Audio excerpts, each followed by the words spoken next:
उसके ऑनर में बदल जाता है। मगर गड़बड़ तब हो जाती है जब वो शहर के खतरनाक गैंगस्टर में बदल जाता है। तो मूवी के स्टार्टिंग में हम मैक्स को देखते हैं जो जेट ली यानी अपनी गर्लफ्रेंड के कमरे के अंदर जाता है, जहाँ पर उसकी गर्लफ्रेंड शावर ले रही होती है। तो वो उसे भी अपने साथ आने के लिए इनवाइट करती है। मैक्स अपने कपड़ों को उतारता है लेकिन वो एकदम से रुक जाता है और कहता है कि नहीं, मैं अपने जूते नहीं उतार सकता। यह बोलने के बाद वो वहाँ से भाग जाता है, लेकिन उसकी गर्लफ्रेंड उससे बहुत ज्यादा गुस्सा हो जाती है। अब सुबह होता है और मैक्स का असली चेहरा ये होता है। अब हमें फ्लैशबैक में दिखाया जाता है जिसमें कुछ दिन पहले उसके पास लूडो नाम का एक अमीर आदमी आता है और यहाँ पर वह अपने शूज को ठीक करने के लिए दे देता है। मैक्स उसके शूज को रिपेयर करना स्टार्ट कर देता है और उसकी सिलाई मशीन अनफॉर्चुनेटली खराब हो जाती है। अब वो अपनी बेसमेंट में जाता है जहाँ पर उसे एक पुरानी सिलाई की मशीन मिलती है जो कि उनकी फैमिली बहुत पहले यूज किया करती थी, लेकिन मैक्स ने उसे आज तक यूज नहीं किया था। अब वो जूतों को ठीक कर लेता है वो उनको चेक करने के लिए कि वो ठीक से सिले हुए हैं या नहीं। उन्हें पहन कर देखता है और जैसे ही मैक्स उनको पहनता है एकदम से उसकी पर्सनैलिटी बदल जाती है। वो पूरी तरह से लूडो बन चुका होता है। इस बात से वो एकदम से हैरान हो जाता है और उन शूज को जल्दी से उतार देता है। शूज उतारते ही वो पहले जैसा नॉर्मल हो जाता है। अब मैक्स दूसरे कस्टमर के शूज इस सिलाई मशीन से ठीक करता है और वो काफी सारे लोगों के शूज ट्राई करता है।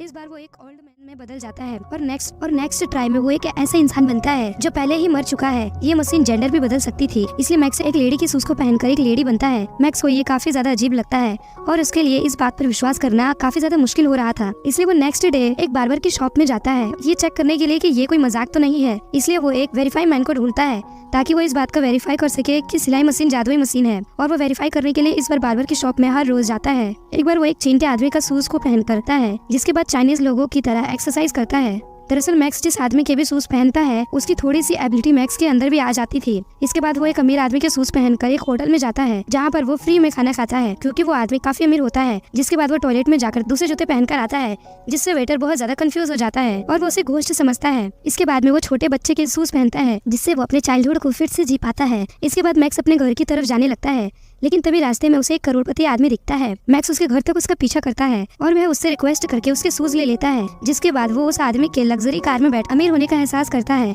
इस रात मैक्स अपने घर पर जाता है जहाँ पर उसकी माँ उसका इंतजार कर रही होती है। उनकी हेल्थ कंडीशन बिल्कुल भी अच्छी नहीं होती, वो चीजों को बहुत ज्यादा भूलने लगी थी। वो मैक्स को भी अपना एक रिलेटिव समझ रही थी। दरअसल मैक्स जब छोटा उसके पिता उसकी माँ को बिना गुड बाय बोले ही चले गए थे जिससे उसकी माँ काफी ज्यादा दुखी हो गई थी और उसके पिता की कोई खबर आज तक नहीं आई थी। और उनके जाने के बाद मैक्स की माँ की तबीयत खराब होती ही चली गई। अब मैक्स अपनी माँ से उनकी आखिरी इच्छा पूछता है। वो कहती है कि मैं अपना आखिरी डिनर तुम्हारे डैड के साथ करना चाहती हूँ। मैक्स उनसे कहता है कि मैं उन्हें कहीं से भी ढूंढ कर आज आपके पास मिला दूंगा, आप डिनर के लिए रेडी रहना।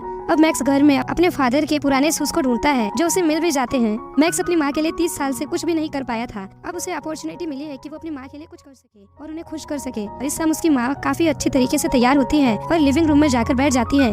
दरवाजा खुलता है और मैक्स की माँ अपनी आंखों पर विश्वास ही नहीं कर पाती कि आज उसका हस्बैंड वापस आ चुका है। उनकी आखिरी इच्छा पूरी होने जा रही थी। वो कहती है इन बातों को छोड़ो, आज मैं तुम्हारे लिए तुम्हारा फेवरेट फूड लाया हूँ। अब अगली सुबह वो इस दुनिया को छोड़कर यहाँ से चली जाती है। मैक्स अपनी माँ को खोकर काफी दुखी होता है, लेकिन जिम जो बार्बर शॉप का ऑनर है वह काफी अच्छा होता है।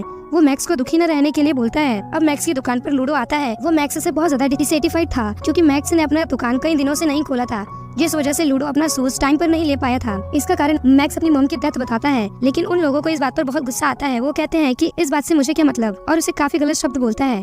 मैक्स यहाँ पर खामोश रहता है। अब लूडो गुस्से में अपने शूज लिए बिना ही वहाँ से चला जाता है। अब मैक्स को उस पर काफी ज्यादा गुस्सा आता है और वो उससे बदला लेने का सोचता है। अब मैक्स अपने जूतों का बैग उठाकर उसका पीछा करता है। मैक्स बार बार अपने शूज बदलकर उसके सामने आता रहता है। अब मैक्स लूडो के घर से बाहर जाने के बाद उसके शूज पहनकर घर के अंदर आ जाता है। वहाँ पर वो उसका कोई कीमती सामान चुराने के लिए आया था जिससे उसे काफी दुख पहुँचे। वेपन्स मिल जाते हैं। मैक्स उन्हें चेक करने लगता है, लेकिन वो गलती से अपने हाथ में शॉक मशीन से शॉक लगा देता है। तब उसे होश आता है और वह गैंगस्टर के शूज पहन लेता है ताकि वह घर से बाहर निकल सके। लेकिन जैसे ही वह दरवाजा खुलता है लूडो और मैक्स दोनों एक दूसरे के आमने सामने आ जाते हैं। लूडो एकदम से शॉक हो जाता है और वो जल्दी से मैक्स पर हमला कर देता है। और मैक्स के पास अपना शॉक मशीन होता है और वो लूडो को शॉक दे देता है। जब लूडो को होश आता है तो वो कुर्सी से बंधा हुआ होता है, लेकिन अब मैक्स अपने शूज को बदल चुका होता है, इसलिए वह टीनेजर होता है और वो न्यूज़पेपर पढ़ते हुए उससे कुछ सवाल पूछता है, लेकिन लूडो कोई जवाब नहीं देता। अब मैक्स कमरे के अंदर जाकर एक लेडी बनकर बाहर आता है। लूडो उस लेडी को देखकर बहुत डर जाता है। लूडो से कहता है कि मेरी सारी महंगी घड़ियां तुम रख लो, बट मुझे छोड़ दो। अब इस टाइम घर की डोर बेल बजती है और वो बोलते हैं हमारे पास एक खास ऑफर है। मैक्स सोचता है कि चलो उनके साथ थोड़ा मजाक कर लिया जाए और वो फिर से लूडो बनकर बाहर आता है। वह मैक्स को अपने बॉस से मिलवाते हैं। बॉस के हाथ में पैसों से भरा एक बंडल होता है। वो मैक्स को एक मशीन देते हैं कि तुम्हें स्वीट्स में रहने वाले सभी आदमियों का पीछा करना होगा और उनके घर की तलाशी लेनी है। उस गली में मैक्स शूज रिपेयर नाम की शॉप भी है। तुम्हें यह पता लगाना है कि इसके पास ऐसा क्या है कि वो इतनी महंगी गाड़ियों में आजकल घूम रहा है। वो तो एक कॉबलर घर है तो उसके पास इतना पैसा कहाँ से आ सकता है। तुम्हें इस बात का पता लगाना होगा और आसपास के घर के लोगों की तलाशी करनी है। मैक्स तुरंत इस काम के लिए एग्री हो जाता है। मैक्स यहाँ पर कुछ नहीं कहता और फिर से लेडी बनकर लूडो के जाता है, बट लूडो अब आजाद हो चुका था। उसके हाथ में गन होती है। अब इन दोनों की फाइट शुरू हो जाती है, लेकिन मैक्स इस बात पर ध्यान नहीं देता कि उसने हाई हिल्स पहनी है और वह लूडो पर लगातार हिल से वार करता चला जाता है और हिल सीधा उसकी गर्दन में लगती है, जिससे उसकी वहीं पर मौत हो जाती है। अब मैक्स सब कुछ छोड़कर जल्दी से वहाँ से निकल जाता है। मैक्स ने इतना बड़ा क्राइम अपनी पूरी जिंदगी में नहीं किया था, इसलिए पूरी रात वो सो नहीं पाता। अगली सुबह मैक्स पुलिस स्टेशन पहुँच जाता है। मैक्स सब डिसाइड करता है कि वो सब कुछ सच बता देगा। वो कहता है कि सर मैंने एक आदमी को हाई हिल से मार दिया है, लेकिन पुलिस वाला उसकी बात पर विश्वास नहीं करता।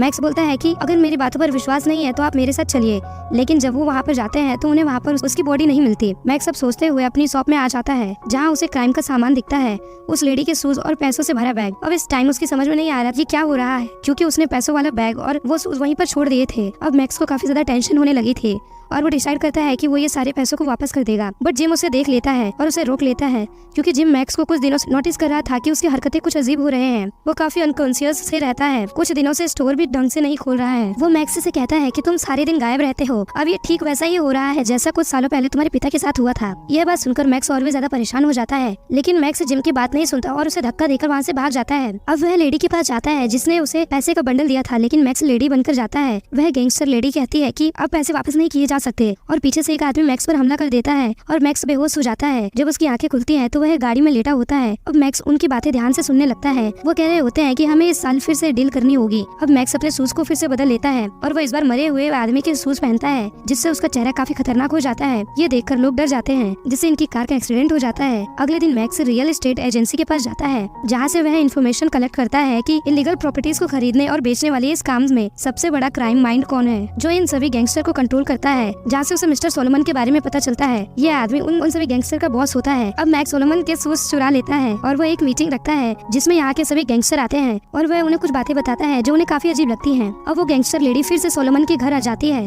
अब रियल सोलोमन कहता है कि मैंने तो कोई मीटिंग नहीं रखी, मैं तो तुमसे मिला भी नहीं हूँ। और इसी टाइम चारों तरफ से रिपोर्टर्स वहाँ पर आ जाते हैं, क्योंकि मैक्स ने मीडिया को सारी बातें खुद जाकर साफ साफ बता दी थी। तब वो सोलोमन बना हुआ था। उसने कहा था कि हम इलीगल काम करते हैं, हम दूसरे घर में चोरियां करते हैं और सारे बुरे काम करते हैं, इसलिए अब रियल सोलोमन को पकड़ लिया जाता है और उसके साथ साथ इन गैंगस्टर को भी पकड़ लिया जाता है। बट मैक्स की परेशानी यहाँ पर खत्म नहीं होती है और एक दिन उसके दुश्मन उसे किडनैप कर लेते हैं, लेकिन तभी उस कार का एक्सीडेंट हो जाता है। अब एक व्हाइट रोशनी मैक्स के सामने आती है और उसकी आंखें बार्बर की शॉप में खुलती हैं। अब मैक्स को समझ में आता है कि जो भी अब तक चल रहा था वो सिर्फ एक सपना था। अब जिम उसके सामने अपने शूज उतारता है और मैक्स के फादर के रूप में ट्रांसफर हो जाता है, जो बहुत सालों पहले इन्हें छोड़कर चले गए थे। वह इतने सालों से मैक्स के साथ रहते आ रहे थे, उसके पड़ोसी के रूप में, सिर्फ सिलाई मशीन की वजह से, क्योंकि वो अपनी जिंदगी से काफी परेशान हो गए थे और वह अकेला रहना चाहते थे, लेकिन वह अपने पड़ोसियों के रूप में रहकर उनका हमेशा ध्यान रखते थे। अब मैक्स कहता है, लेकिन डैड मैंने एक गलती की है, मैंने लूडो नाम के एक आदमी को मार दिया था। इसके जवाब में वह कहते हैं कि जिंदगी में हमारे साथ कभी न कभी ऐसा हो जाता है जिसे हम कभी करना नहीं चाहते, लेकिन आज तक हमारी लाइफ में जो भी हुआ है उसका कारण सिर्फ एक ही चीज है, वह है शूज। अब मैक्स के फादर उसे एक बड़े कमरे में लेकर जाते हैं